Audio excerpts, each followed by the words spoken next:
이재명 위증교사 징역 3년 구형. 이재명이는 오늘 위증교사 사건의 결심 공판에 참석하면서 검찰을 향해서 법을 왜곡한 범죄 친위 쿠데타다, 총칼을 든 검사 독재 정권이다, 맹공을 퍼붓고 들어갔는데 결과는 징역 3년 구형입니다. 이자가 지금 요즘 정신이 없어요. 뭐 하는 말이 조리가 서 있지 않고 무슨 말을 하는 건지 잘 모르겠어요.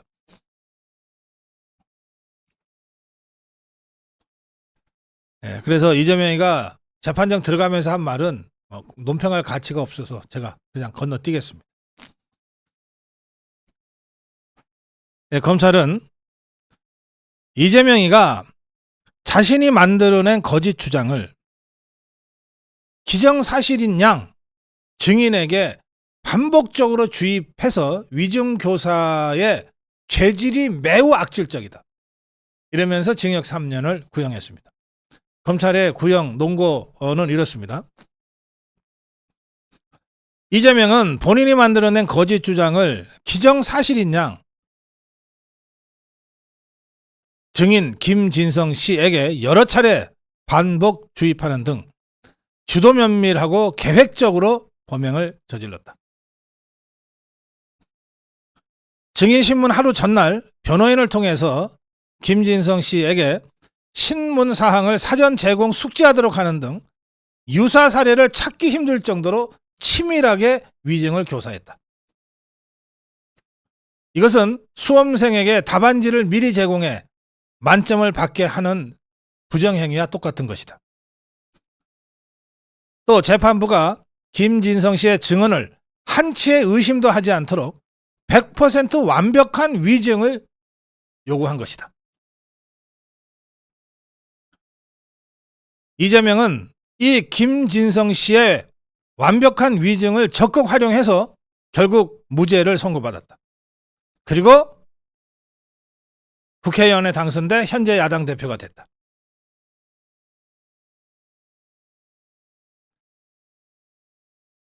따라서 이재명이가 교사한 이 위증이 재판 결과에 심각하게 영향을 미쳤다고 볼 수밖에 없고,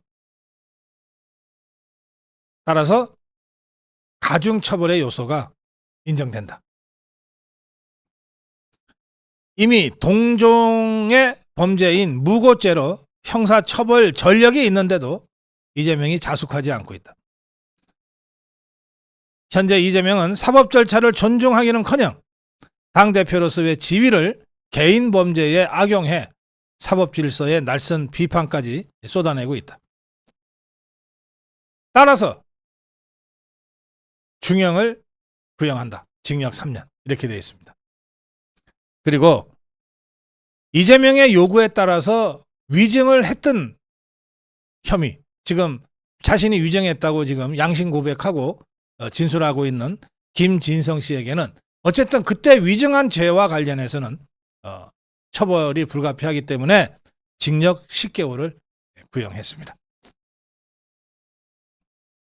네, 이 징역 3년 구형이 좀 약하지 않냐, 그런 말씀들을 많이 하지만 징역 3년 구형은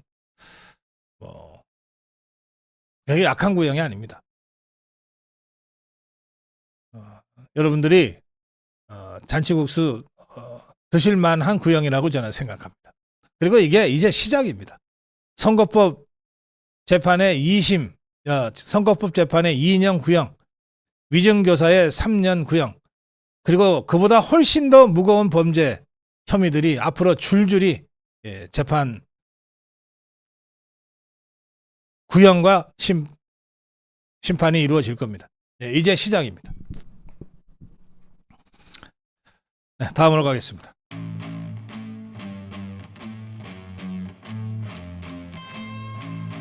의협과 일부 보수 유튜브 간에 더러운 거래가 있었나? 참 믿기 힘든데요. 그런데 보수 유튜브 중에 하나인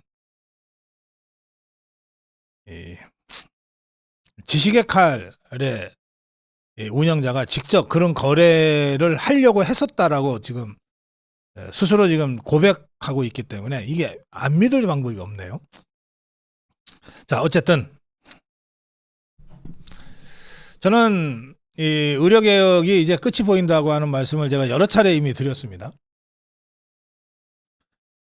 의료계 그렇게 버티지 못한다. 왜? 의료개혁의 필요성에 대해서는 국민 압도적 다수가 동의하고 공감하고 있기 때문에 그렇다는 겁니다. 그래서 정상적인 방법으로는 버틸 수 없으니까 이른바 블랙리스트 같은 이런 나쁜 짓까지 해가면서 몇몇이 홍위병 노릇해서 그 절대 다수의 이 전공의들을 겁박하고 현장 복귀를 못하게 방해하다가 결국은 사법 처리까지 지금 된 상황입니다. 자, 그런 상황에서 아까 전해드린 대로 조계용 보건복지부 장관의 공식적인 사과 발언까지 있었습니다. 이제 웬만하면 들어오세요. 이거 아닙니까? 상황이 이렇게 되자 의협에서도 이런 얘기가 나오기 시작합니다. 2025학년도 의대 증원으로 인한 교육 파탄을 피할 수 없다면, 그러니까 이 의협은 그동안 2025학년도부터 원점 재검토하라고 주장했는데 이미 수시 원서 접수를 7만 명 넘는 우리 수험생들이 했는데 이걸 다시 없었던 일로 하자는 게 말이 되냐고요. 그러니까 이제 의료계도 이미 이것은 되돌릴 수 없다고 인정하게 된 것 같아요. 그러니까 그렇다면 2026년도 감원을 포함한 논의를 보장하라. 이미 한두 발 지금 후퇴할 수밖에 없는 상황이 됐습니다. 그러면서 정부가 의사인력 추계기구, 의료인이 절반 이상 들어가는 의사인력 추계기구를 운영하겠다고 했는데 이 의사인력 추계기구에도 의결기구 참여가 보장되지 않으면 들어가지 않겠다. 뭐 또 조건을 내걸었습니다. 저는 의료계가 진짜 뭐 정치인들이 아니니까 그렇겠지만 이렇게 자꾸 찌질하게 이거 조건 걸고 안 되면 또 저거 조건 걸고 뭐 이렇게 단 한 번에 흔쾌하게 좋다. 우리가 국민들 곁으로 돌아가겠다. 우리가 환자들 곁으로 돌아가겠다. 이렇게 흔쾌하게 하면서 오히려 대정부 교섭력을 확보할 수 있는 여러 가지 방법이 있음에도 불구하고 국민들의 박수를 받고 환자들의 박수를 받으면서 윤석열 정부에 대해서 교섭할 수 있는 그 영향력을 확보할 수 있는 수많은 방법이 있음에도 불구하고 어떻게 그렇게 찌질하게 요거 내걸어서 안 되면 저거 내걸고 저거 내걸어서 안 되면 또 요거 내걸고 어디서 꼭 이재명이 하는 것만 배웠는지.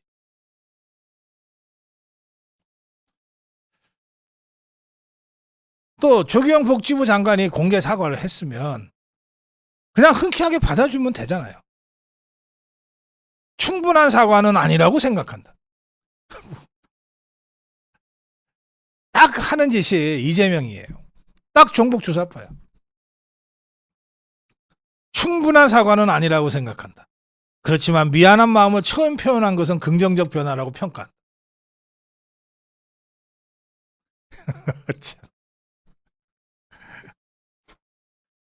자, 뭐 하여튼 의료계가 뭐 알아서 하겠죠. 그건 그렇고 이 의사협회가 자유우파 보수 유튜브들을 상대로 여론 조성을 자기들한테 유리하게 해주는 대가로 홍보비를 지급하려고 한 정황이 발견됐어요. 지식의 칼이 이걸 폭로했어요. 지식의 칼에 따르면 지난 5월에 의협 측으로부터 여론 조성 홍보 대행 제안서를 제출하라 이런 요구를 받았고 요구를 받아서 나름대로 안을 제시했대요. 월 1,500만 원씩 연간 1억 8천만 원을 달라. 의협의 의료계에 유리하게 여론 조성을 해주겠다. 라고 이 유튜브 채널에서 아예 폭로를 해버렸어요.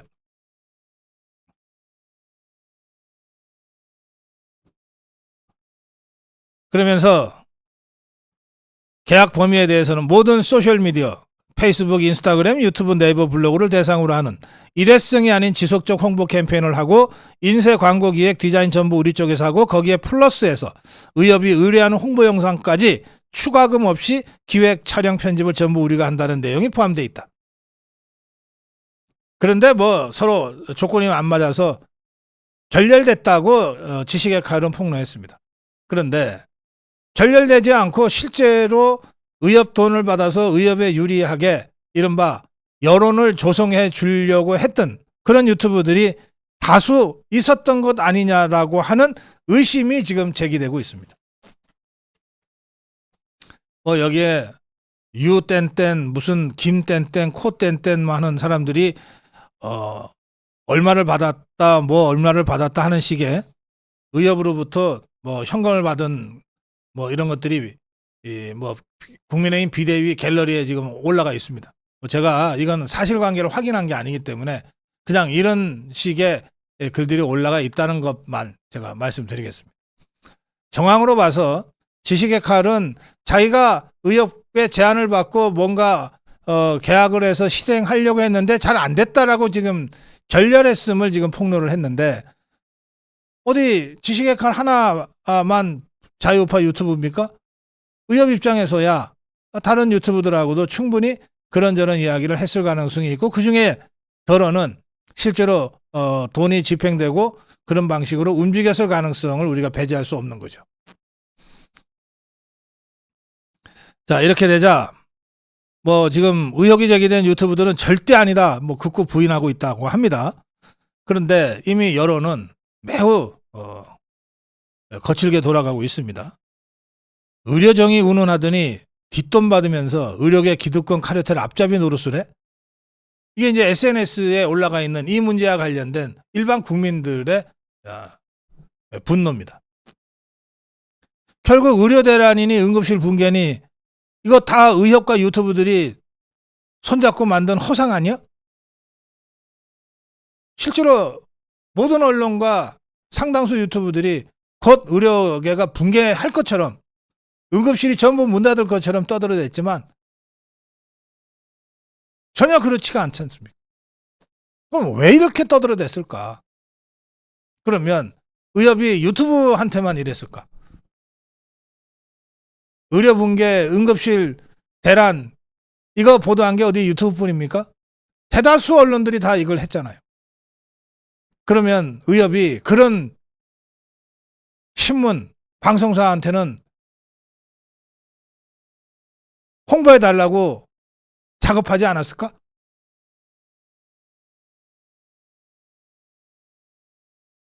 돈 몇 푼에 영혼을 팔아넘긴 이런 이른바 보수 유튜브들의 막장 행태에 대한 비난이 일파만파 번지고 있습니다.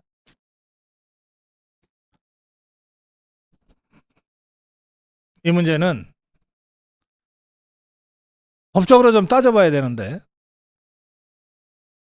이게 부정한 거래나 또는 부정한 거래에 기반한 허위사실 유포에 해당된다면 이건 법적으로 아마 처벌을 명키 어려울 겁니다.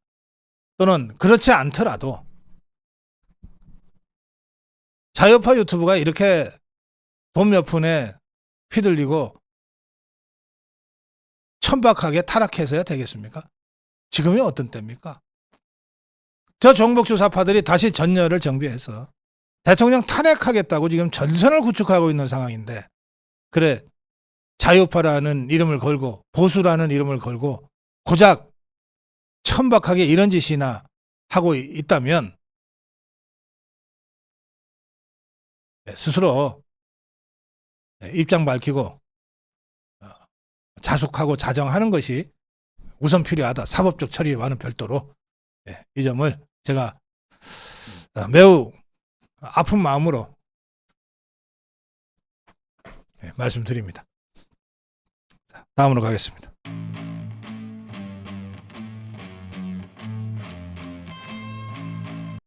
얼마 전까지는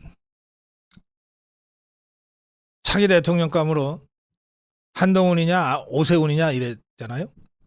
한 두어 달 전까지 뭐 현실이 그랬습니다. 근데 2달 전부터 좀 많이 기류가 바뀌었어요. 그래서 요즘은 한동훈이냐 오세훈이냐 이런 얘기하는 분들은 거의 안 보이고, 제가 당장 거의 매일처럼 현장에서 우리 아미고 회원들과 자유파 국민들 만나 뵙잖아요. 한동훈 오세훈 얘기하는 사람들은 거의 없습니다. 요즘은. 누구 얘기하냐? 한덕수냐 김문수냐? 한덕수냐 김문수냐? 이거 뭐 재미삼아 얘기하는 거 아닙니다. 정말 진지하게 얘기합니다.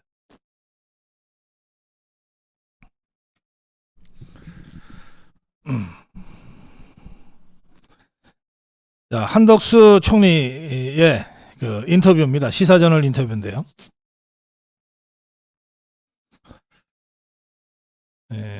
윤석열 대통령이 김건희 여사의 그 디올 파우치백 수수 관련해서 이미 기자회견에서 사과했지 않냐. 아니, 그 정도 했으면 국민이 이해를 해 주셔야지. 뭐 이런 발언을 했습니다. 또 윤석열 대통령은 국민보다 부인이 먼저라는 비판을 듣는다. 이런 식의 아주 공격적 질문들을 계속 해댑니다. 기자가. 여기에 대해서 한덕수 총리는 정부의 일은 법과 절차에 따라 이루어진다. 대통령이 기자회견하실 때도 사과하셨다. 그 정도면 국민께서 이해해 주셔야 하는 것 아니냐. 이 한덕수 총리가 언급한 이 사과는 언제 있었냐 하면 지난 5월에 있었습니다. 지난 5월에 윤석열 대통령이, 그러니까 올해 5월이죠. 윤석열 정부 2년 국민보고 및 기자회견 자리에서 디올 파우치백 등 김건희 여사 관련 리스크에 대해서 제 아내의 현명하지 못한 처신으로 국민들께 걱정 끼쳐드린 부분에 대해 사과를 드린다. 이렇게 밝혔어요. 사과잖아요. 사과라는 단어까지 썼어요. 최근에 이 한동훈이를 비롯한 이 한빠들이 지금 김건희 여사 사과를 계속해서 공개적으로 주장하고 나서고 있잖아요. 이 문제에 대해서 한덕수 총리가 대답한 거랑 똑같은 겁니다. 이미 대통령께서 사과하지 않았냐.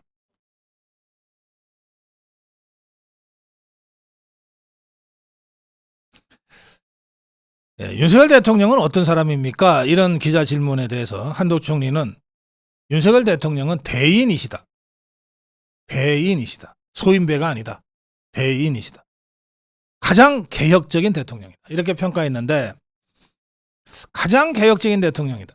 한덕수 총리가 여러 정권을 거치면서 총리를 2번째 하고 있고 부총리도 하고 뭐 주요 정책 결정에 참여를 했어요. 뭐 대통령실에서 수석으로도 근무하고 했습니다.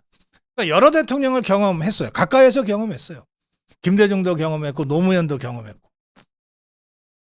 그러면서 하는 말이에요. 윤석열 대통령이 대인이시고 가장 개혁적인 대통령이다. 이 말을 제가 하는 것보다는 한덕수 총리가 하는 게 훨씬 더 설득력이 있다고 제가 느꼈습니다. 여러 대통령을 직접 모시고 일을 해본 사람이 이렇게 얘기하는 겁니다. 2가지. 윤석열 대통령은 대인이시다. 소인배가 아니라 대인이시다. 그리고 가장 개혁적인 대통령이다. 그 기자가 인기에 연연하지 않아서 그렇게 평가하는가라고 질문을 하자 이렇게 답변합니다. 국가냐 인기냐? 윤석열 대통령은 당연히 국가와 국민을 선택할 뿐이다. 당연히 국가와 국민을 선택할 뿐이다. 그러면서 김건희 여사 특검법, 최상병 해병대원 특검법 모두 24차례 거부권, 제2요구권 행사에 대해서 가시도친 질문이 있었어요. 한덕수 총리는 미국의 루즈벨트 대통령은 거부권을 635번 행사했다. 아이젠하워 대통령은 181번 행사했다. 트루먼 대통령은 205번 행사했다. 레이건 대통령은 78번 행사했다. 그러면서 제2 요구권 행사는 대통령의 의무다. 입법 독주, 헌법과 법률 위반, 다수를 이용해 소수 의견을 무시하는 폭거를 그대로 둘 수는 없지 않느냐. 그런 법안들이 만들어져 우리에게 온다면 저는 계속해서 대통령께 제2 요구하시라고 계속 건의할 수밖에 없다. 횟수가 중요한 게 아니다. 헌법을 지키는 것이 중요하고 헌법을 지키기 위한 대통령의 제2 요구권 행사는 의무이자 책무다. 당당하잖아요.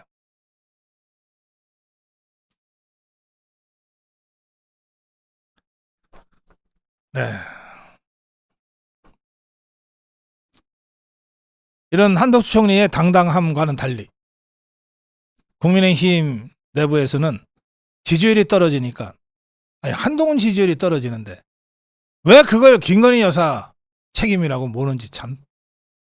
그래서 사과해야 된다는 얘기들을 종북 주사파가 하는 거는 뭐 저것들 또 그렇겠구나, 상투적으로 하는 거구나 하는데 국민의힘 내부에서 자꾸 사과해.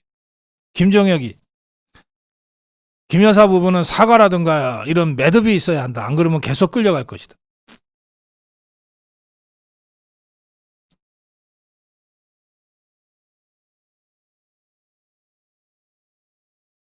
네.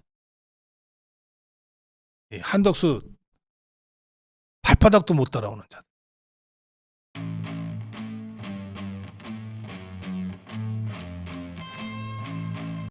제가 참 기가 막혔습니다. 좌편향 역사교과서.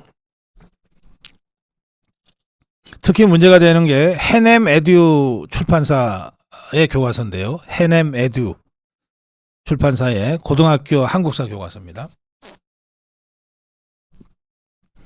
해냄 에듀라고 하는 교과서는 북한의 천리마 운동을 이렇게 서술합니다. 천리마를 탄 것처럼 빠른 속도로 전후복구와 경제성장을 이룩하자는 운동이었다. 북한의 천리마 운동을 이렇게 섭니다. 그리고 천리마 운동은 생산뿐만 아니라 문화, 사상, 도덕 등 모든 생활 영역으로 확대됐다. 이건 천리마 찬양하는 것 아닙니까? 이게 대한민국 고등학생 역사 교과서예요.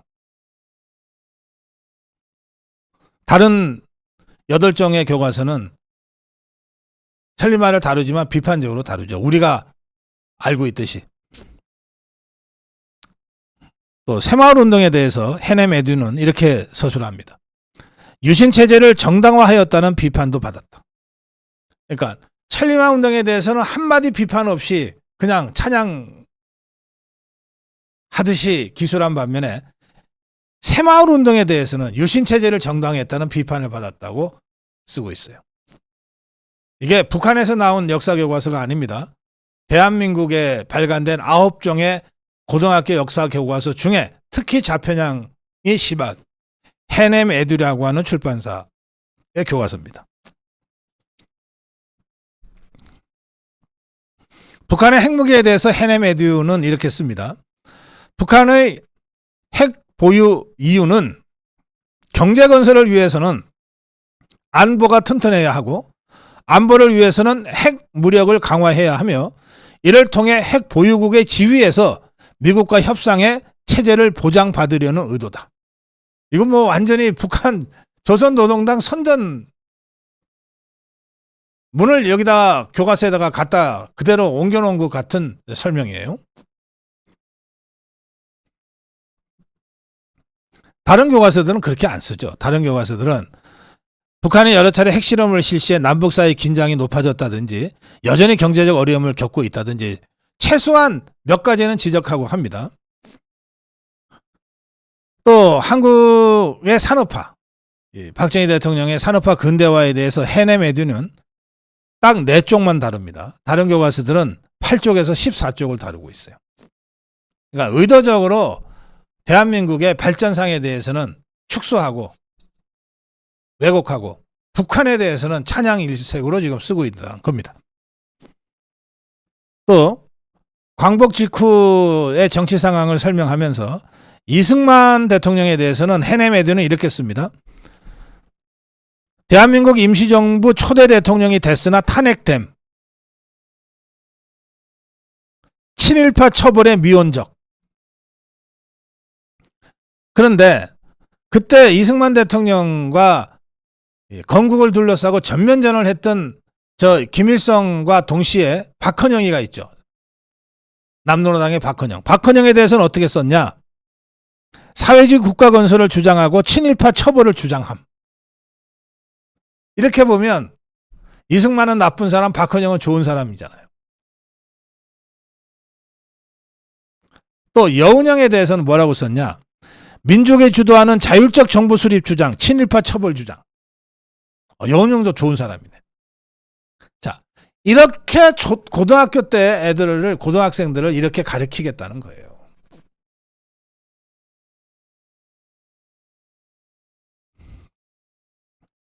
사진도 김일성 사진이 17장, 김정일 사진이 14장, 김정은이 8장. 그런데 박정희 대통령 사진은 16장. 김일성보다 적게 씁니다. 근데 숫자가 중요한 게 아니에요. 사진은 이 영상 이미지니까 글보다 훨씬 더 그 감성적으로 다가가겠죠. 자, 김일성 일가의 사진은 전부 긍정적인 이미지의 사진입니다. 김일성이 손을 흔들며 살짝 미소를 띤 사진. 김대중이하고 김정일이가 6.15 남북 공동선언 당시 손을 맞잡고 활짝 웃는 사진. 이런 사진들을 써요. 그런데 박정희 대통령 사진은 군복 입은 사진. 선글라스 끼고 군복 입은 사진. 전두환 대통령, 노태우 대통령 두 사람의 사진은 대부분 죄수복을 입고 재판받는 사진입니다.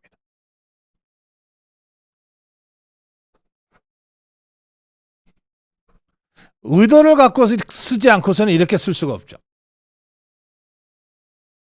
해내메드 이런 문제가 있다고 그냥 지적하고 넘어가기에는 너무 상황이 심각합니다. 저는 수사가 필요하다고 생각합니다.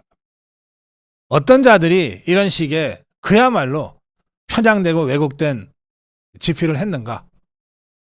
그 배후에 누가 있는가? 더 나가서 이거가 공개적으로 발간되는 과정에 누가 개입했는가? 왜 교육부는 이것을 사전에 걸러내지 못했는가? 하는 등등에 대한 엄정한 수사가 필요하다고 생각합니다. 다음으로 가겠습니다.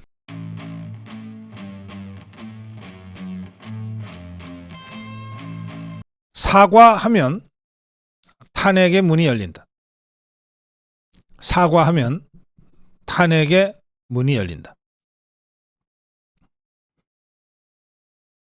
종북 주사파들이 윤석열 대통령과 김건희 여사에 대한 공격 수위를 최대한 지금 끌어올리고 있습니다. 아까 정광훈 목사와의 대담에서 정광훈 목사는 10월 달에 광화문에서 내전이 일어날 수도 있다고까지 경고했습니다. 그것은 정북 주사파들이 윤석열 대통령과 김건희 여사에 대한 공세의 수위를 최대한 높이기 때문에 그렇습니다. 더불어민주당 뿐만 아니라 8년 전 박근혜 대통령을 탄핵했던 그 전문 시위꾼 집회꾼들이 대거 지금 광화문에 몰려나오기 시작했어요. 그중에서 특히 조국혁신당의 조국이가 제일 적극적인 바람잡이로 역할을 하고 있습니다. 조국혁신당은 이미 탄핵 추진위원회를 출범시켰고 매주 한 번씩 회의를 열어서 탄핵거리가 없나 그런 거 지금 눈에 불을 켜고 지금 찾고 있다고 합니다. 조국이는 지금 탄핵 소추를 바로 발의할 시점은 아직 아니다. 아직 준비가 덜 됐다는 거예요. 그러나 국민들은 이미 심리적으로 윤석열 대통령을 탄핵했다고 생각한다. 이거 그야말로 뇌피셜이죠. 그러면서 조국이는 이재명이한테, 더불어민주당한테 탄핵 같이 준비하자 이렇게 공개적으로 제안했습니다. 제1야당인 민주당도 탄핵할 결심을 해달라. 야당 전체가 결심하고 같이 행동하면 탄핵을 예인할 수 있다. 민주당은 아직까지는 조국이하고 좀 거리를 두고 또 종북 주사파들의 탄핵 주장과도 약간 거리를 두는 모습인데 짐짓 거리를 두는 것 같아요. 당 차원에서는 대통령 탄핵을 한 번도 논의한 적이 없다. 그러나 개인 차원에서는 얼마든지 해도 됐다는 뜻이죠. 또 이미 하고 있죠, 이것들이. 자, 이런 상태에서 국민의힘의 한동훈 측근들이 김건희 여사의 대국민 사과를 내놓고 요구하기 시작했습니다. 신지호는 오늘 아침에 제가 진행하는 KBS 라디오 전격 기사에 나와서 뭐 이런저런 얘기를 했는데 핵심은 지난 5월 10일 대통령이 기자회견 때 대통령은 김건희 여사 문제에서 사과를 했는데 김건희 여사는 아직 사과하지 않았지 않냐. 직접 사과를 해야 된다 이렇게 주장을 하면서 저하고 대담을 해서 그런지 사과를 해야 된다고 주장을 해놓고 바로 그런데 사과하게 되면 오히려 그것 때문에 야권이 공세를 더하고 저들의 술수에 말려드는 게 아닌가 하는 의견도 있는데 경청하고 고민해봐야 할 일리 있는 얘기라고 생각한다고 잽싸게 덧붙였어요.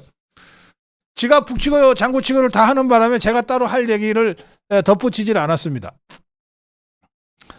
뭐 하여튼 그렇고 그러니까 사과해야 된다는 얘기를 하고 있는 거죠.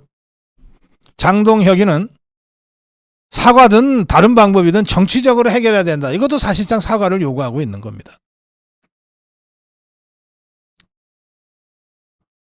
이렇게 얘기하고 있거든요. 대통령실 대변인이 대신하는 거, 대통령실 관계자가 대신 입장 표명하는 거 그런 거 말고 김건희 여사가 직접 입장을 표명하실 필요가 있다. 빠를수록 좋다. 네, 지금 친한계가 바짝 이 종북 주사파들은 탄핵 쪽으로 쫙 지금 전열을 정비하고 있고 한동훈 세력은 김건희 여사한테 사과를 쫙 압박하고 나섭니다. 자, 근데 이 친한계 중에서는 그래도 신조가 좀 이게 머리가 좀 있어요. 사과해야 된다고 주장을 해놓고 근데 바로 8년 전에 박근혜 대통령 사과해갖고서 그것 때문에 결국은 끌려 내려왔는데 내 방송을 보나 이 자들이? 하여튼 그 생각이 났는지 아니 사과하면 오히려 야당의 공세에 말릴 수도 있다는 우려가 있는데 그것도 경청해 볼 만한 의견이다 이러면서 찹싸게 꼬리를 내렸어요. 그러니까 저는 이렇게 주장합니다. 지금 윤석열 대통령이나 김건희 여사가 지금 사과하면 좌파들한테 탄핵의 문을 열어주는 거다. 우리가 한두 번 겪어봤냐. 한동훈이나 한동훈 세력들은 우선 이런 상황을 겪은 적이 없고 한동훈이가 뭐 탄핵 때 뭘 겪었어요. 탄핵 다 끝난 다음에 적폐 청산하라고 척결하라고 칼 쥐어주니까 그 칼 휘두르기나 했잖아요. 그러니까 한동훈이는 실제 탄핵 상황을 잘 몰라요. 그 한동훈 측근들이라고 하는데 거기 그 배치들 탄핵 때 국회의원이었던 사람 하나도 없어요.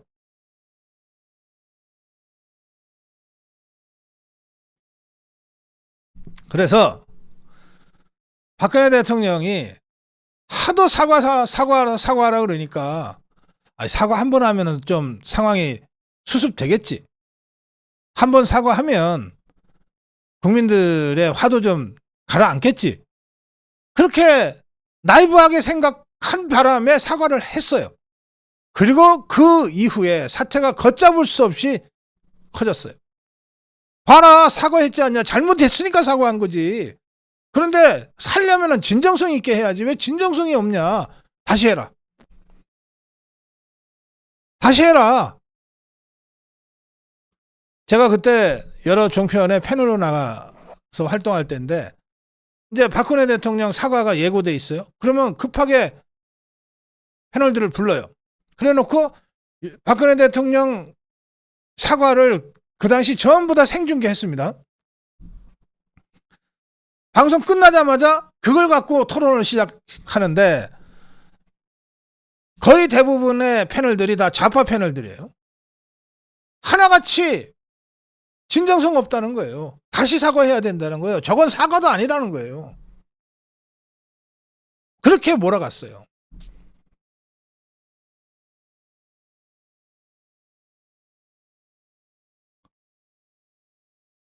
뭐 저 혼자만이 아니고 그 당시에도 자유파 패널들이 아니 대통령의 사과는 그야말로 진정성 있는 사과였다.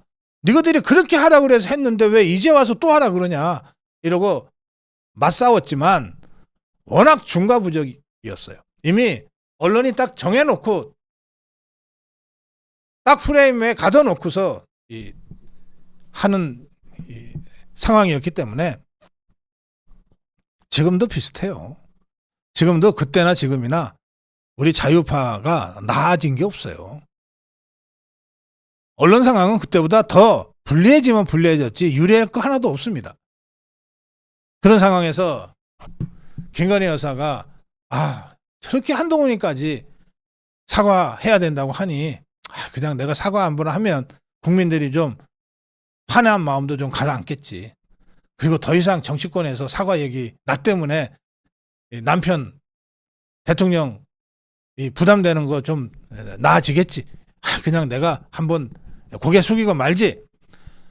이렇게 고개 숙이고 사과하는 순간 8년 전에 그 악몽이 그대로 재현됩니다. 봐라, 뭔가 잘못했으니까 사과하는 것 아니냐. 그럼 저게 사과 갖고 될 일이냐. 수사해야지. 봐라, 사과했잖아. 근데 왜 특검을 못하게 해. 이렇게 나와요. 진정성 없다. 다시 해야 된다는 주장도 나올 거고 사과했으니까 이제 수사해야 된다는 주장이 바로 나옵니다.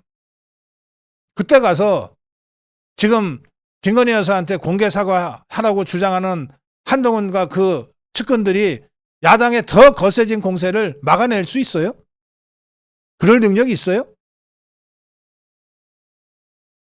김건희 여사의 사과는 곧 탄핵의 문을 열어주는 겁니다. 절대 사과해서는 안 된다. 이 점을 제가 다시 한번 강조합니다. 정론 1심이었습니다.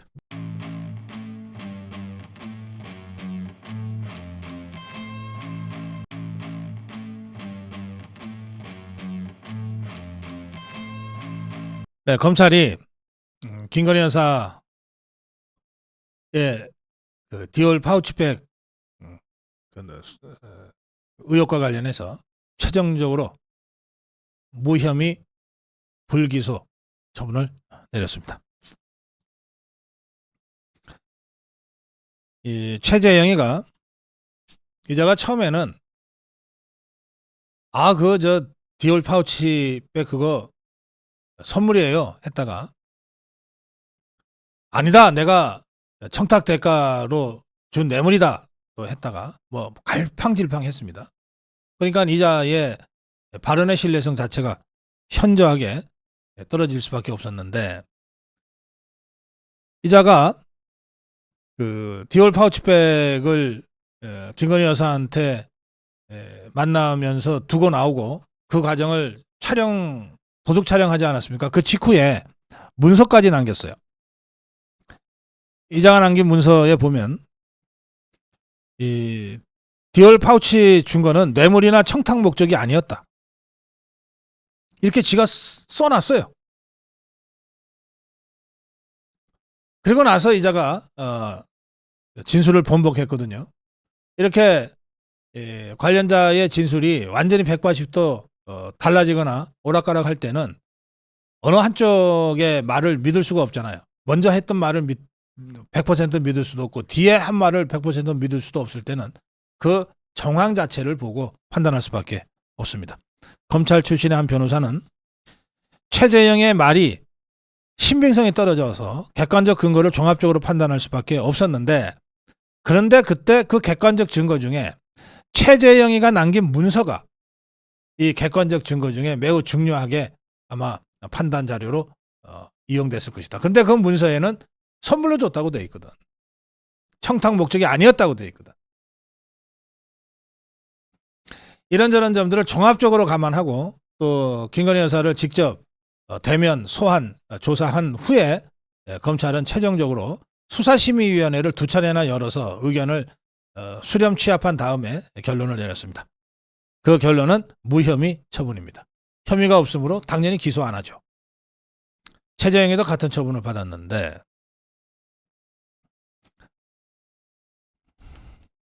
검찰은 구체적으로 설명을 합니다. 김건희 여사가 최재형으로부터 2022년 6월에서 9월 사이에 받은 300만 원 상당의 디올백, 179만 원 상당의 샤넬 화장품 세트, 40만 원 상당의 양주에 직무 관련성이나 대가성이 없다. 직무 관련성이나 대가성이 없으므로 기소할 수 없다. 동시에 그렇기 때문에 윤석열 대통령 역시 청탁금지법상 신고 의무가 없다. 또 검찰은 윤석열 대통령과 김건희 여사에 대해 제기된 다른 의혹도 모두 불기소 처분했는데, 뇌물수수 혐의는 공무원 신분이 아닌 김건희 여사에게는 적용할 수 없다. 또 김건희 여사가 윤석열 대통령과 공모했다고 볼 증거도 없다. 또 알선 수재 및 변호사법 위반 혐의와 관련해서는 김건희 여사가 알선에 대한 대가 관계가 있다고 보기 어렵고, 당사자 사이 구체적 현안의 알선에 대한 고의 내지 인식도 없었다. 그다음에 이 디올백, 이건 대통령 기록물 지정 여부 검토를 위해 대통령실에서 보관하고 있던 것을 검찰이 증거로 지금 확보한 상태이기 때문에 윤석열 대통령 부부가 이 디올 파우치 이거를 증거 인멸을 하려고 한 혐의 역시 적용할 수 없다. 또 김건희 여사가 금융위원회 상임 임명 과정에 개입했다는 주장 또한 그 인사 자체가 충분히 예측할 수 있는 인사였기 때문에 이건 개입 여부를 인정할 수 없다. 자, 이렇게 그동안 제기됐던 모든 의혹에 대해서 조목조목 법리적으로 불기소 처분의 근거를 밝혔습니다. 그런데도 한동훈과 그 측근들은 김건희 여사에게 공개적으로 사과를 요구하고 있어요. 김건희 여사가 직접 사과하라 이렇게 요구하고 있습니다. 이 문제 관련해서 대통령실은 김건희 여사가 사과 쪽으로 이 무게가 실리는 언론 보도가 나오고 있으나 지금 말씀드릴 수 있는 것은 딱 한마디다. 다양한 의견을 듣고 있는 단계다. 이게 대통령실의 공식 입장인데, 자, 대통령실이 이렇게 김건희 여사 사과와 관련해서 다양한 의견을 듣고 있다고 하니 그 다양한 의견 중에 하나의 의견으로 고성국 TV도 그 의견을 공개적으로 개진합니다. 절대 사과해서는 안 된다. 절대 사과해서는 안 된다. 이유는 세 가지입니다. 첫째, 사과할 잘못을 저지르지 않았으므로 사과해서는 안 된다. 둘째, 김건희 여사에 대한 사과 요구는 윤석열 대통령 탄핵으로 가기 위한 문을 여는 단계에 해당되므로 이후 여하를 막론하고 김건희 여사 사과를 하는 순간 탄핵의 문을 스스로 열어주는 것과 똑같다. 그러므로 절대 안 된다. 셋째, 사과란 만에 하나 하게 될 경우에도 그 사과로 인해서 그 사안이 모두 최종적으로 종결된다는 전제가 있을 때 하는 것이다. 정치인, 특히 대통령 그리고 대통령의 배우자라는 신분에서 하는 사과는 그 사과로 인해서 모든 사안들이 종결된다고 하는 확실한 전제 위에서만 이루어져야 한다. 그런데 그러한 전제가 전혀 조성되어 있지 않다. 따라서 사과해서는 안 된다.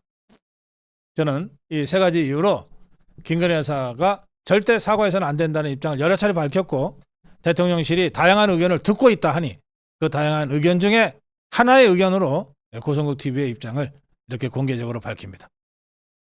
참고해 주시면 좋겠습니다. 다음으로 갑니다.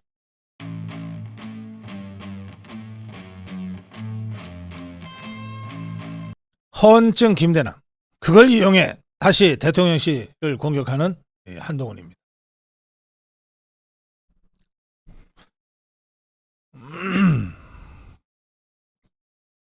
한동훈 측에서 지금 주장하고 있는 건 이런 내용입니다. 김대남이가 8월 5일 날, 그러니까 한 2달 전이네요. 2달 전. 8월 5일 날 서울 보증보험 상금감사로 임명이 됐는데 이 김대남 이자가 참 덜 떨어진 자 같아요. 이자가 서울 보증보험 상금감사 이거 대단한 자리예요 하면서 떠벌리고 다녔다. 승용차가 나오고 운전기사가 나오고 비서가 딸린 자리다 라고 자랑하면서 내가 직접 그 자리를 선택했어요. 연봉이 다른 공기업보다 많고 임기가 다른 데보다 3년이나 길어서요.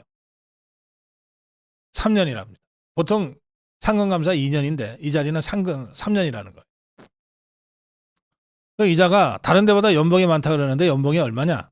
연봉이 2억 4천에서 3억 6천만 원이라 그러는데 매달 470만 원 쓸 수 있는 법인카드가 제공된다. 뭐 이렇게 써놨어요. 이게 김종혁이 페북에다가 올린 글 같아요. 이렇게 해놓고 나서 다음과 같은 사실이 밝혀져야 한다고 그랬어요. 1. 한동훈에 대한 공작을 지시한 김대남의 배후가 있는가? 2. 김대남 스스로 선택한 자리에 보내줄 정도 막강한 힘이 개입했는가? 그래서 공작을 지시한 배후와 김대남이를 서울보증보험 상금감사로 보낸 사람이 동일인인가 아닌가? 뭐 이런 식으로 페북에다가 써 제끼면서 수사를 해야 된다 이렇게 주장했습니다. 참 얍삽한 자예요. 그럼 이렇게 쓰면 누굴 수사하라는 얘기입니까? 누굴 수사하라는 얘기예요? 김건희 여사 수사하라는 얘기 아닙니까? 윤석열 대통령 수사하라는 얘기 아닙니까?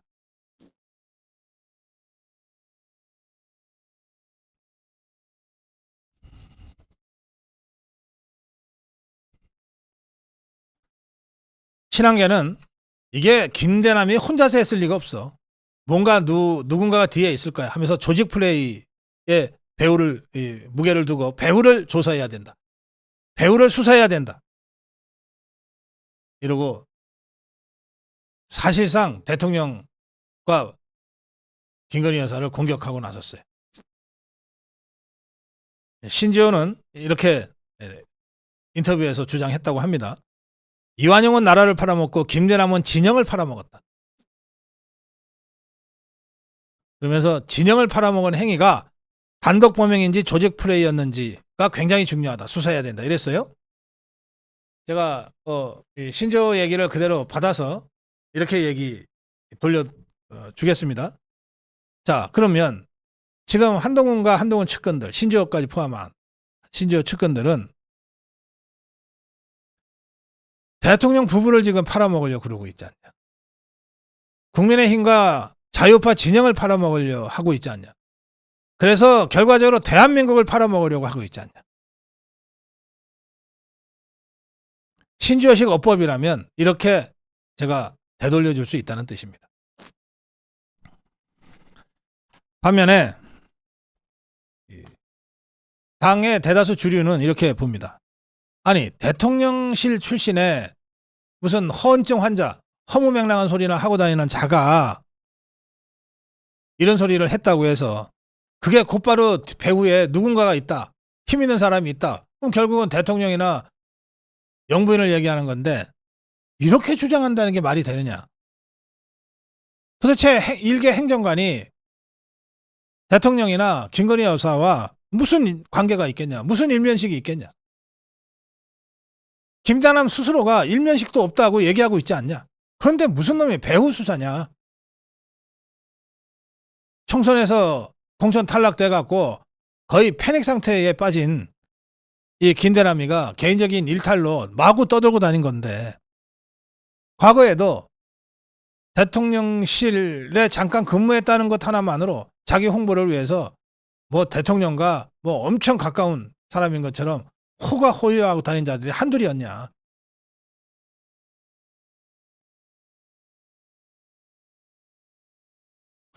팩트 체크만 하나 해드리면, 이 김대남이는 지난 전당대회 때 나경원을 도운 것으로 확인이 되고 있습니다.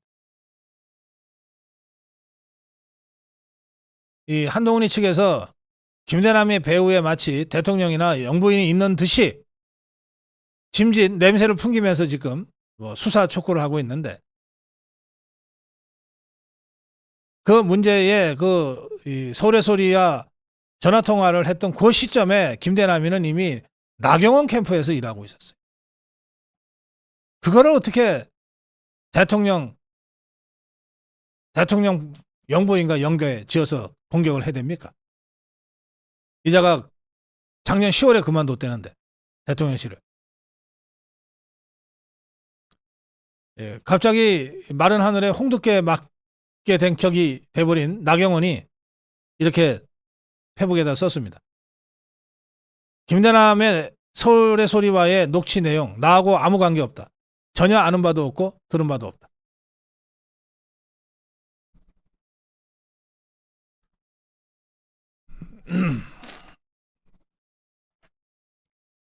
그러면서 나경원이 이렇게 얘기했습니다. 지금 우리가 할 일은 정복 주사파들의 탄핵 시나리오에 휘둘리지 않는 것이다. 지금 좌파들은 기승전 탄핵으로 총공격에 나서고 있지 않냐. 주말 시위, 주말 집회는 물론이고 탄핵을 위해서 김건희 여사 특검, 공천 개입 의혹 등을 계속 던지고 있지 않냐. 아니면 말고 식으로. 김영선 공천 개입 의혹이 유야무야 되자 김건희 여사를 공격하려고 했는데 엉뚱하게 이준석이가 지금 돌멩이를 맞고 있는 상황이 바로 김영선 공천 개입 의혹이죠. 유야무야 되자 김대남과 서울의 소리 녹취록이 공개되고 있다. 내용 면에서나 공개 시점 면에서나 결국 목적은 이재명 사법 리스크 방탄, 그리고 윤석열 대통령 탄핵을 위한 김건희 여사 의혹 부풀리기, 그리고 윤석열 대통령과 한동훈의 갈등 증폭. 이거 보면 모르냐. 그 의도를 갖고 지금 이렇게 하고 있는 것 아니냐. 8년 전을 생각해보라. 불필요한 갈등과 분열이 박근혜 대통령 탄핵의 시작이었다. 그 역사적 교훈을 잊지 말아야 한다. 이 김대남이는 국민의힘을 탈당하겠다고 밝혔습니다. 김대남이도 이제 사법 처리 대상이 될 수밖에 없는 상황이라서 변호사 선임을 한 것 같아요. 김대남의 변호사 유정화 변호사는 입장문을 냈습니다. 입장문 내용은 이렇습니다. 현재 의뢰인에 대한 억측이 난무하고 모 유튜브 방송이 짜집기한 불법 녹음, 이게 서울의 소리죠. 불법 녹음 등이 당정 갈등에 적극 활용되고 있는 점 당원들과 관계자분들께 진심으로 송구하다. 당시 당의 경선 시기는 의뢰인 김대남이 이미 대통령실을 그만두고 나서 국민의힘에 입당한 뒤에 일어난 일이다. 대통령실이나 특정 정치인과는 무관하게 기자와 모 유튜브 언론 측이 악마적 편집을 목적으로 하여 친미를 가장한 악의적 접근에서 시작된 것이다. 의뢰인 김대남 본인은 애초에 김건희 여사와 연락이 전혀 되지 않는 사람이었고 이 사실을 해당 언론 기자에게도 몇 번이나 언급했다. 기자도 해당 사실을 이미 알고 있었다. 그럼에도 불구하고 이렇게 악의적인 영상으로 편집해서 계속 일을 키우고 있다는 것이 팩트다. 얼마 전 서울 남부지방법원이 의뢰인의 발언은, 그러니까 김대남의 발언입니다. 일종의 허황된 실언으로 이 사금 녹음 파일로는 김건희 여사가 당 공천에 개입했음이 증명되었다고 보기 어렵다라고 하는 판결을 내렸다. 그러므로 그런 의도를 가지고 발언하는 사람들, 그 발언이 다른 쪽에서 원하는 것이라는 점, 이게 한동훈 세력한테 얘기하는 겁니다. 이게 종북주사파가 원하는 것이라는 점, 그리고 그것에 휘둘릴 수 있다는 점을 꼭 알아줬으면 좋겠다. 이렇게 입장을 밝혔습니다. 그러면서 의뢰인 김대남은 당을 떠나기로 결심했다. 다시 한번 일개 유튜브 방송에 당정이 흔들리지 않기를 바란다 했는데, 흔들리는 건 대통령실이 아니고 한동훈 세력입니다. 당도 흔들리는 거 없어요. 아니, 그런 자가 어디 정치판에 한둘입니까? 호가호위하고 뭔가 센 척해 보이고,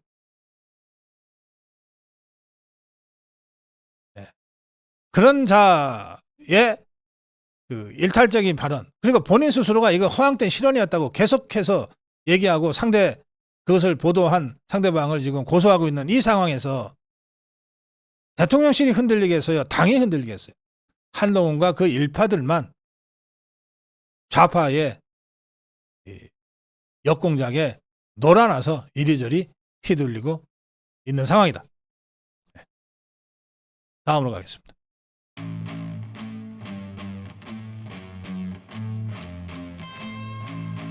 네, 제가 이건 이제 평론가로서의 일종의 뭐 특권이라고 할 수 있는데, 그냥 규정하는 거죠.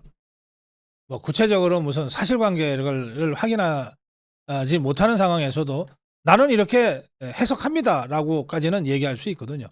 그게 뭐 평론가로서의 일종의 특권이라고 할 수 있는데, 제가 여러 차례 다른 방송에서도 얘기했고, 한동훈과 이재명과 한동훈을 보면 왠지 적대적 공생관계에 있는 것 같다. 뭐 이런 논평을 제가 몇 번 했습니다. 사실 그 적대적 공생관계에 있는 것 같다는 논평과 평론을 할 때도 제 속마음은 제발 그러지 않았으면 좋겠다라고 하는 속마음이 있었지만, 뭐 평론가니까 제 눈에 보이는 대로 그런 것 같다고 논평을 몇 번 한 적이 있는데, 늘 안 좋은 것은 현실화 되더라고요. 오늘 국회 가방위에서 오늘이 아닙니다. 지난 30일 국회 가방위에서 최민희라는 자 있죠. 최민희라는 자가 회의를 진행하는 과정에서 최민희는 전혀 의도하지 않게 한동훈, 이재명, 한동훈이 서로 적대적 공생관계에 있다고 하는 것을 확인해 볼 수 있는 그런 발언이 나왔어요.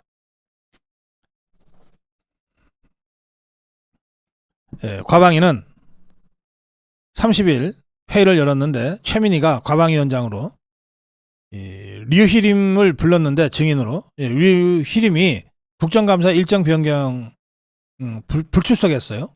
그러자 국정감사 일정 변경을 안건으로 올리고, 이에 대해서 국민의힘 의원들이 강하게 반발하면서 박정훈, 한동훈이의 최측근 중에 하나죠. 박정훈이가 의사진행 발언을 합니다. 의사진행 발언을 이제 하는데 뭐라고 하냐면, 아니 그 민원인들 정보가 어쨌든 유출된 것은 불법 아니냐, 그럼 불법 행위로 그냥 눈 감으라고, 수사하면 안 된다고 하면서 이제 민주당을 공격하는 거예요. 그러면서 박정훈이가 이렇게 얘기합니다. 아니 민주당은 이재명에 대한 수사를 한 검사에 대해서 청문회를 하겠다면서 그 검사 가족의 출입국 기록까지 요구했지 않냐. 이게 법치주의 국가에서 말이나 되는 내용이냐. 지금 불법을 보호하겠다고 청문회 하자는 것 아니냐. 역사에 부끄러운 줄 알아라. 이렇게 이제 비판하는 발언을 했어요. 박정훈이가 최민희를 향해서. 그러자 최민희가 박정훈이의 발언을 듣고 뭐라고 맞대거리를 했냐 하면, 저희 오늘부로, 지금부터 잘 들으세요. 저희 오늘부로 이재명 대표와 한동훈 대표를 회의에서 거론하지 말자는 원칙은 무너지는 거다. 아니 왜냐하면 회의에서 이재명 대표, 우리 쪽에서는 이재명 대표 거론 안 할 테니까 당신들은 우리 한동훈 대표 거론하지 말아라 라고 한 그 제안을 지금 박정훈 의원이 하지 않았냐. 그런데 왜 이재명 대표를 거론하냐. 지금 의사진행 발언하면서 이렇게 맞받아 버린 거예요.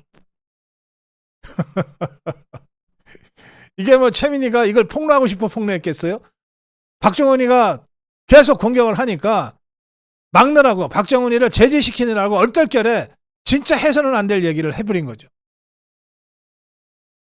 국민의힘은 이재명이 공격하지 않고 더불어민주당은 한동훈이 공격하지 않는 걸로 하자 우리 라고 박정훈이가 제안했다는 거예요. 최민희 말이. 그러자 박정훈이가 이 기자 출신이라 이런 감각은 있어요. 시급한 거예요. 시급해서 저는 제안한 적 없어요.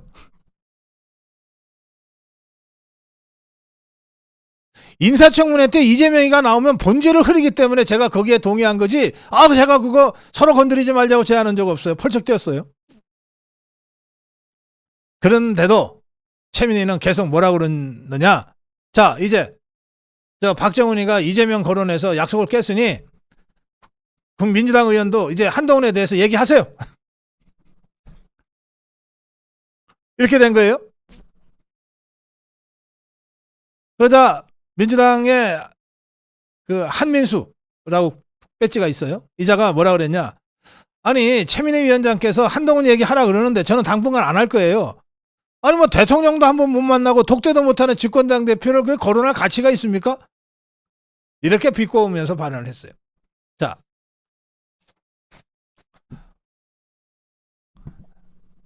박정훈이는 나는 제안한 적 없어요. 난 동의한 적 없어요. 펄쩍 뛰지만 아니 과방위에서 국민의힘에서는 이재명이 거론하지 않겠다. 그러니까 그쪽에서도 한동훈 거론하지 말자라고 제안하고 그렇게 해서 지켜왔는데 갑자기 왜 박정훈이 네가 이재명이 얘기하냐. 이제 원칙 깨진 거네. 자 그럼 이제부터 한동훈이 얘기해.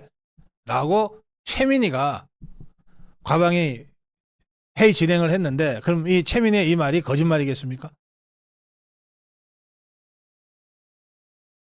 야합이 있었던 거예요. 서로 지켜주자고 야합이 있었던 거예요. 이제야 알겠어요.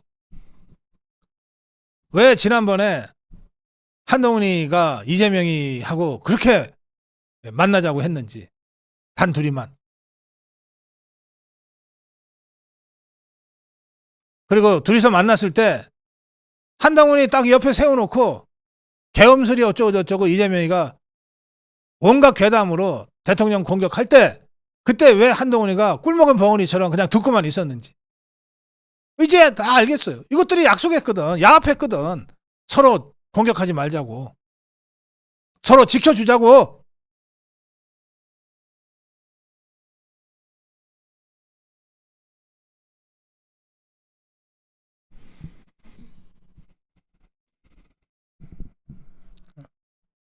이런 자들이 지금 국민의힘을 장악하고 있어요.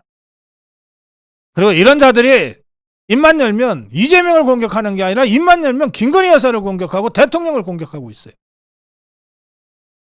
여러분들이 그동안 수많은 댓글로 왜 이재명은 공격 안 하고 자꾸 대통령 부부를 공격하는 거야. 정신 차려. 라고 수많은 댓글로 여러분들이 울분을 토하셨는데 그 이유가 다 밝혀졌어요. 저것들끼리 서로 공격하지 않기로 한 거야. 그러면서 이 자들이 윤석열 대통령과 김건희 여사를 공동의 적으로 삼아왔던 거예요. 공동의 적으로. 이런 자들을 계속 이런 자들의 손에 집권당을 맡겨놔야 되겠습니까? 한동훈이가 온갖 무리수를 써서 지난 전당대회에서 당을 장악했을 때 다들 생각 좀 있는 분들은 누구나 다 그렇게 얘기했어요. 저거 오래 못 간다. 오래 못 간다. 예상했던 위기가 너무 일찍 와버렸어요. 한동훈이 이런 상태로 어떻게 집권당 대표를 합니까?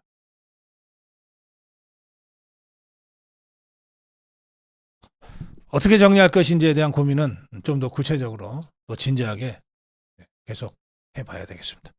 정론 일침이었습니다.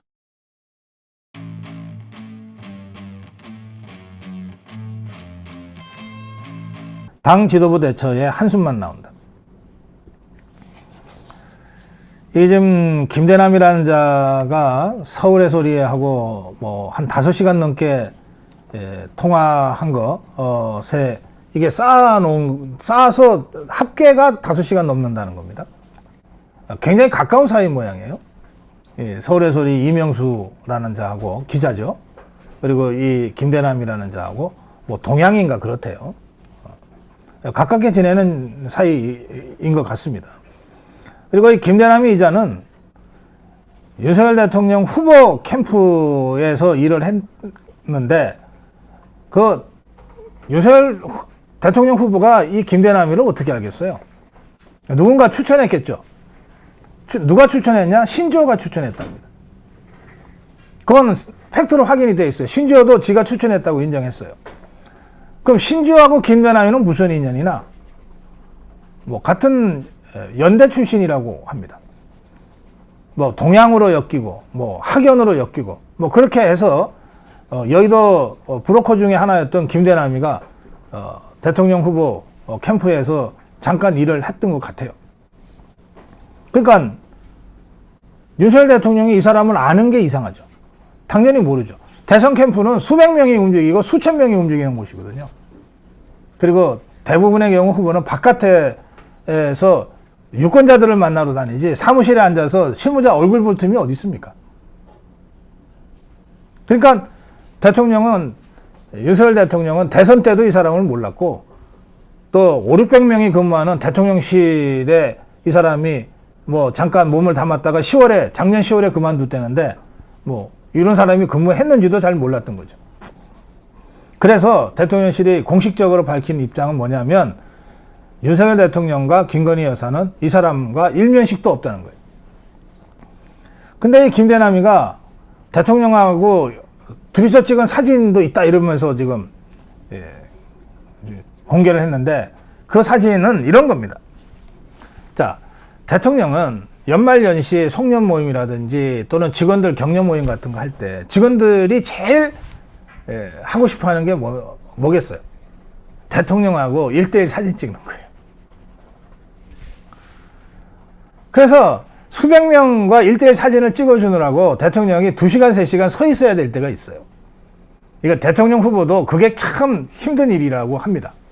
대통령 후보가 예컨대 자기를 위해서 선거를 띄워줄 직능위원회 위원장한테 수천 명한테 그 임명장을 줘야 돼요. 그러면 임명장만 주는 게 아니라 이 사람은 또 자기 집에 가서 자기 동네 가서 나 대통령 후보랑 1:1로 사진 찍은 사람이야. 뭐 이런 걸 가지고 선거운동을 할 수밖에 없잖아요. 그러니까 일일이 서서 사진을 다 찍어주는데 그때마다 웃는 표정 지어야 되고 그 사진 찍는 게 5-6시간 걸릴 때도 있습니다. 그러니까 대통령도 그렇게 해서 아마 이 김대남이라는 자하고 1:1 사진을 찍었을 거예요. 뭐 제가 감히 뭐 대통령하고 비교할 생각은 전혀 없지만 사진 찍는 얘기 나온 김에 제가 오늘 광화문 갔다 왔잖아요. 광화문에 나오신 분들 많은 분들이 보셨을 거예요. 아미고 회원, 만만 회원, 고성고TV 팬들이 저 만나면 너무너무 반가워하잖아요. 악수하잖아요. 그리고 난 다음에 진짜 사진 찍고 싶어 하세요. 그러니까 막 수만 명이 모여있는 그 집회 현장에서 뭐 사람들이 왔다 갔다 하고 거기 경찰들이 혹시나 이게 밀집된 상태에서 사고가 날까봐 계속 움직이게 하거든요. 서 있으면 뒤에서 밀려서 넘어질 수 있으니까 계속 움직이게 하는 그 와중에 그래도 야, 내가 고성국 박사랑 만났다고 내가 동네에서 자랑하고 싶은데 인증샷 둘이서 한번 하는 그 정말 간절한 마음을 느끼니까 제가 잠깐이라도 서서 사진 안 찍을 수가 없어요. 제가 오늘 그래서 1:1 사진 찍은 분들이 적게 잡아도 한 60-70명 정도 될 것 같아요. 나중에 그 오늘 광화문 영상 보면 그 1:1 사진 찍는 장면들이 아마 일부 좀 들어가 있을 겁니다. 근데 제가 죄송한 말씀이지만 그분들 명함 주고받는 것도 아니고 그분들 제가 어떻게 알아요? 이런 모르잖아요. 얼굴 다시 봐도 제가 사실은 기억하기가 어려워요. 그렇지만 그분들은 저하고 찍은 1:1 사진 가지고서 굉장히 소중하게 간직해 주실 거고, 저는 그것으로 정말 큰 힘을 얻습니다. 그러니까 1:1 사진이라는 게 그런 거거든요. 지금 이 김대남이가 1:1 사진 찍은 거 가지고서 지금 뭔가 지금 뭘 하려고 그래요. 그런데 그 5시간 넘는 그 서울의 소리 이명수라는 자와 김대남이라는 자의 대화의 대부분은 다 들어보시면 대통령 욕하고 김건희 여사 욕하는 거예요.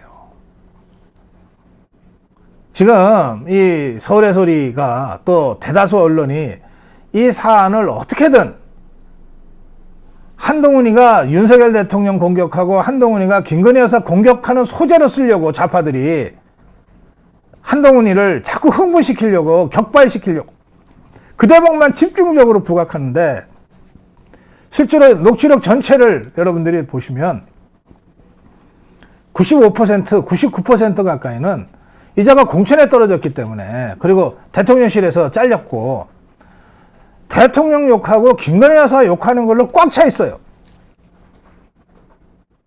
그 좌파 언론들이 그거는 지금 내지를 않는 거예요.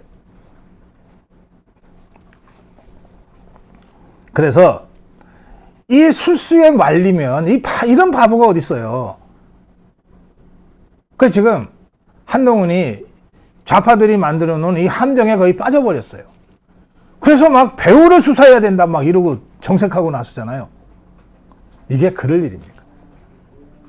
이 최재형이가 김건희 여사 함정에 빠뜨리려고 했던 것과 거의 똑같은 프레임으로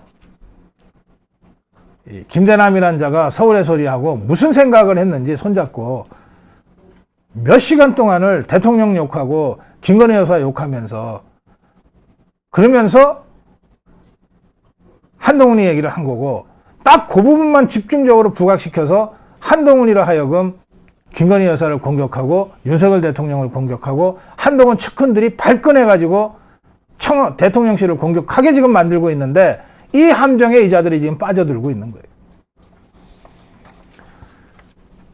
또 김대남이는 뭐 한동훈이가 뭐 여론조사 70억 어쩌고 하는 이런 얘기도 전화 녹취록을 보면 했는데, 이게 백서특위에서 얻은 정보가 아니라고 또 부정을 했어요. 이 한동훈이 측은 이런 얘기는 백서특위에서 그 누군가가 주장했던 거를 이자가 어디서 듣고서 주장했다라고 백서특위 쪽에다가 지금 의심을 품고 있는데, 김대남이 스스로 백서특위 정보가 아니다. 그리고 난 김건희 여사 전화번호도 모른다. 이러고 막 손사래를 치고 있어. 이게 사태가 너무 커져 버리니까 이자가 지금 당장 무슨 상임감사 자리도 떨려나게 생겼으니까 막 급하게 지금 손사래를 치고 있는데, 대통령실은 이런 상황을 공식적으로 이렇게 입장을 정리했습니다. 대통령 부부가 김대남과 친분이 전혀 없음을 밝힌다. 김대남과 찍은 사진은 대통령실이 연말 송년회하고 직원 퇴임 행사 등 할 때 다른 직원들과 찍은 사진에 불과하다. 또 5시간 넘는 김대남의 녹취 내용 대부분은 대통령 부부에 대한 비냉 일색이다. 지난 전당대회 당시 한동훈 관련 내용은 극히 일부다. 그런데 이런 허접한 녹취록을 근거로 대통령실과 당의 갈등을 조장하는 언행은 매우 부적절하다고 생각한다. 근거 없는 주장, 무분별한 의혹 보도에 유감을 표한다. 이게 대통령실의 공식 입장입니다.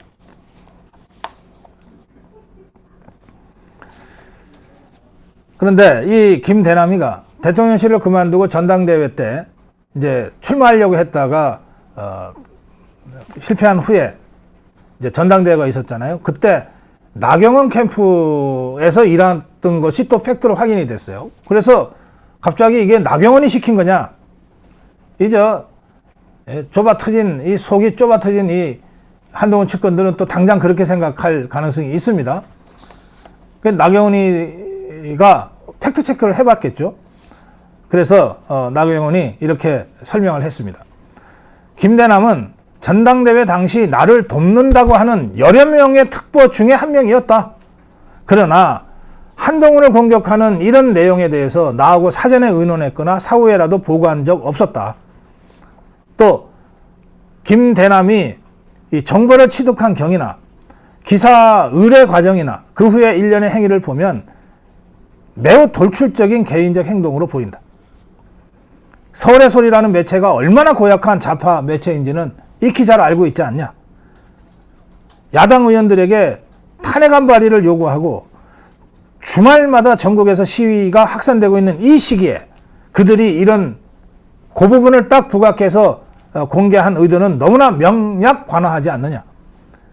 개인적 일탈을 조직적 음모니하면서 더 키워서 그들의 탄핵 시나리오에 밑밥을 물어서는 안 된다.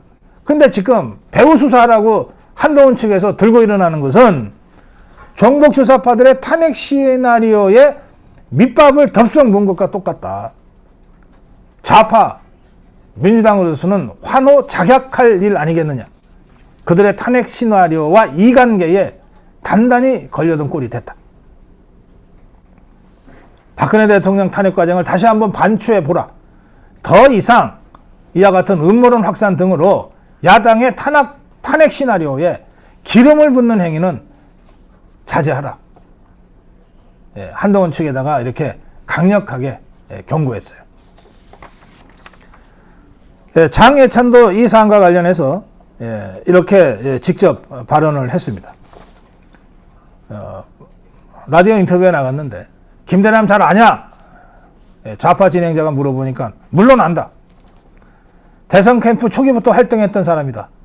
그래서 오가면서 얼굴 보면 알아보고 인사하는 정도의 사이였다. 그런데 그 사람 비서관급 인사도 아니고 소위 말하면 정치권에서 네임밸류나 인지도나 대통령실 내에서의 공적 지위나 다 따져봐도 무슨 고위급이나 거물급 인사 아니다. 실체보다 해프닝이 더 과장된 측면이 좀 있다. 당연히 대통령님이나 김건희 여사와 연락 주고받을 만한 위치에 있지도 않았다. 또 지금 김대남이 한동훈을 비판했다거나 한동훈에 대한 공격성 기사를 서울의 소리 기자에게 부탁했다는 부분이 화제가 되고 있는데, 그러나 이번 녹취록에서 김대남은 한동훈에게 적개심을 가지고 있는 게 아니라 자기가 공천에 탈락한 주 원인이 윤석열 대통령이나 김건희 여사나 친윤들한테 있다고 할 정도로 무차별적으로 대통령 부부와 친윤들을 난사하고 있지 않냐. 녹취록을 다 봐라.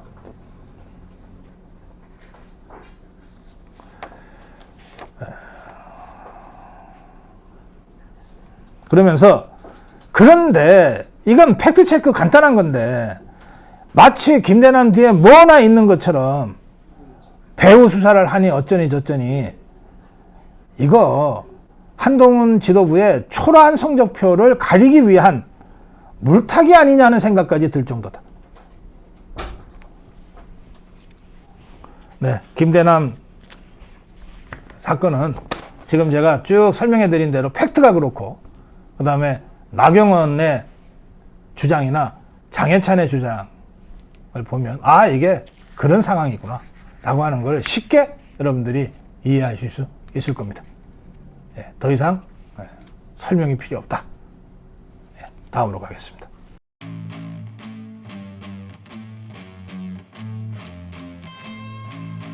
디올 파우치백이 검찰의 최종 무혐의로 이제 마무리가 됐어요. 일단락이 됐어요.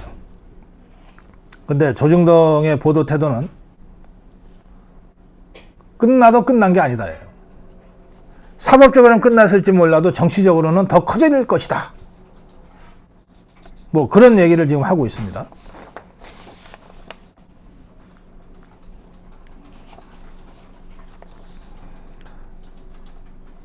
사실 수사심의위원회로 갈 일도 아니었어요. 기소권은 검찰이 독점적으로 행사하고 있습니다. 기소권을 갖고 있는 검찰이 자기들 최종 판단이 이거는 기소 안 돼, 혐의 없어, 법률적 양심에 따라서 그렇게 판단했으면 그걸로 가는 거죠. 모든 사건마다 다 수사심의 하는 거 아닙니다. 그런데 수사심의를 2번이나 했잖아요. 한 번은 만장일치로 김건희 여사는 혐의 없다. 기소해서는 안 된다는 겁니다.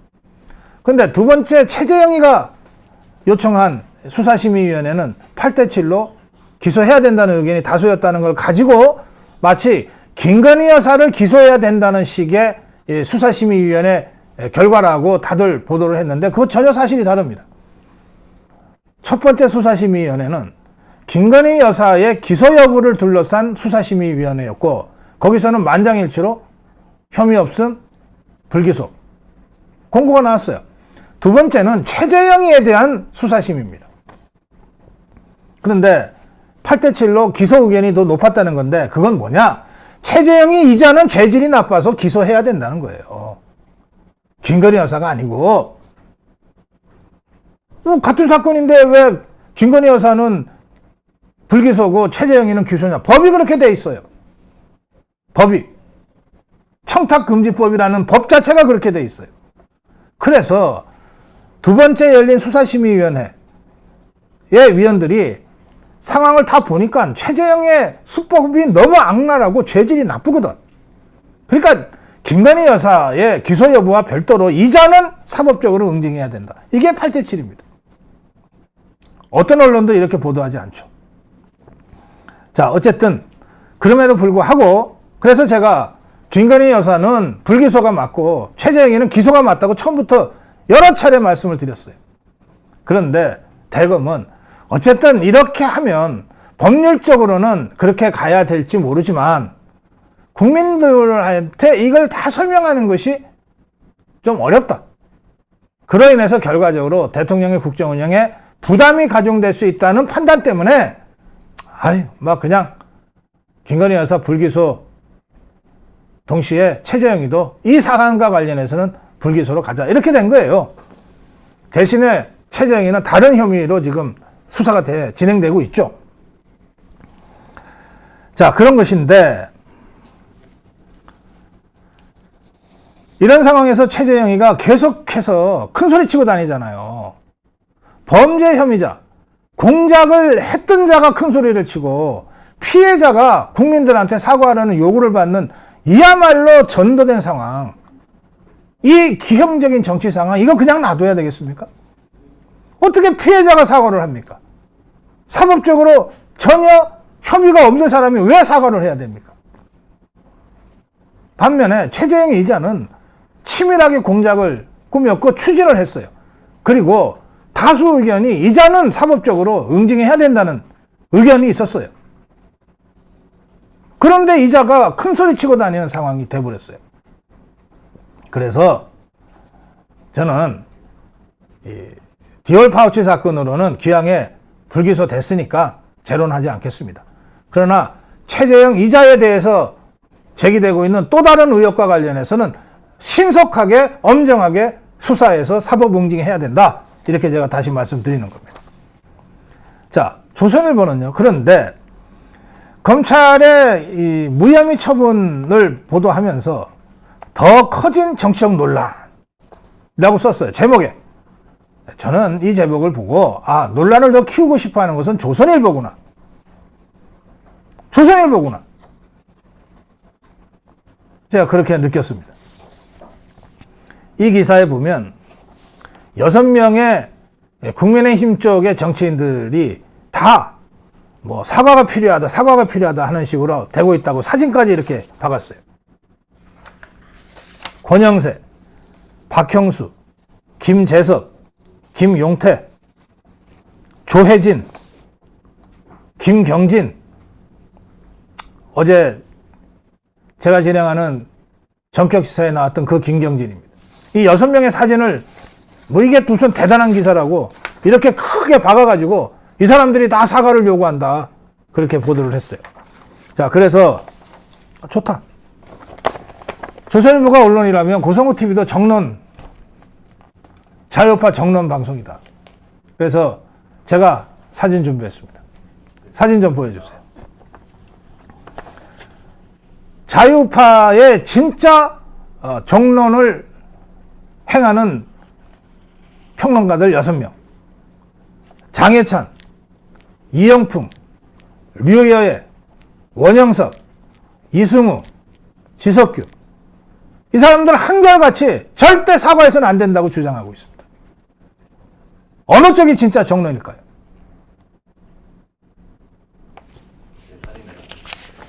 싸움 한번 제대로 할 줄 모르는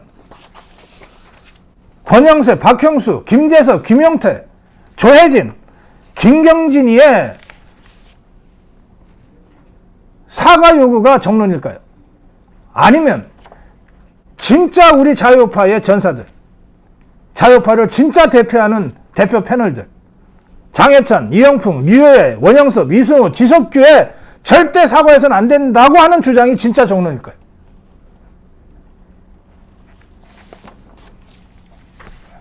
여러분들이 판단하십시오. 다음으로 가겠습니다.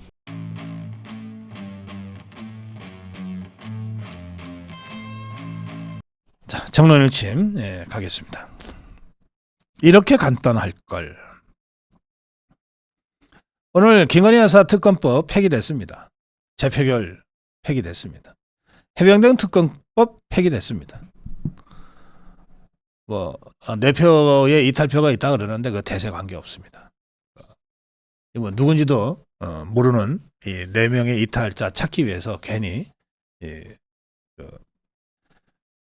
힘 소비할 필요 없어요. 추경호는 이 법안을 상임위에서 수기 없이 일방적으로 밀어붙여서 또 강행할 경우에는 지금과 같이 똑같이 부결시킬 것이다 라고 분명히 입장을 밝혔어요. 이번에는 안 됐지만 다음에는 될지도 몰라, 이런 헛꿈을 종북 주사파들이 꿀 수 있는데 꿈깨 라고 추경호가 오늘 딱 잘라 단언했습니다. 추경호는 이탈표 내표 그 단일 대우가 확고히 유지됐다. 앞으로도 이 단일 대우는 흔들리지 않을 것이다. 그 대세에 관계없다고 치고 나갔습니다. 그런데 어제까지만 해도 그저께 한동훈의 그 아주 최측근 중에 하나입니다. 최측근 중에 하나, 이 정성국이라고 있어요. 정성국. 이게 기분 나쁘게 이름이 나랑 같으네. 이자가 지금 조직부총장인데, 이자가 뭐라 그랬냐 하면, 이탈표 저지선이 8명을 지켜내는 게 앞으로 무한정 갈 수만은 없지 않겠나 걱정이라 그랬어요. 이 조직부총장은 이런 거 단돌이 하는 자리거든요. 그러니까 이자가 이번에는 어찌어찌 우리가 막아낼지 모르지만 다음에 또 김건희 여사 특검법이 오면 그때는 나 자신 없어요. 아예 대놓고 그냥 성문 열고 항복하지. 이렇게 설레발대로 쳤어요. 이렇게. 그러면서 김건희 여사에 대한 국민적 실망과 분노가 높으니까 어떻게든 사과해야 된다. 이 얘기하기 위해서 이탈표까지 얘기를 했던 거예요. 그런데 오늘 보세요. 아무것도 아니잖아요. 이렇게 간단할 걸 가지고 저렇게 설레발들을 쳐댔어요.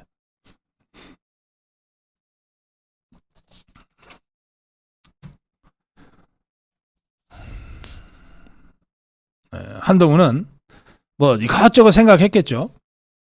근데 이 상황에서 김건희 여사 특검법 만약에 통과라도 되면 그 순간 그 다음날 사표 쓰고 나가야 되잖아요. 그거 꼭 설명해 줘야 합니까? 그러니까 그동안 사과를 하니 어쩌니 저쩌니 떠들다가 막상 지 정치 생명이 딱 눈앞이 다가오니까 아이고 이건 안 되겠다 싶었는지 부결시키는 게 맞다. 부결시키는 게 맞다.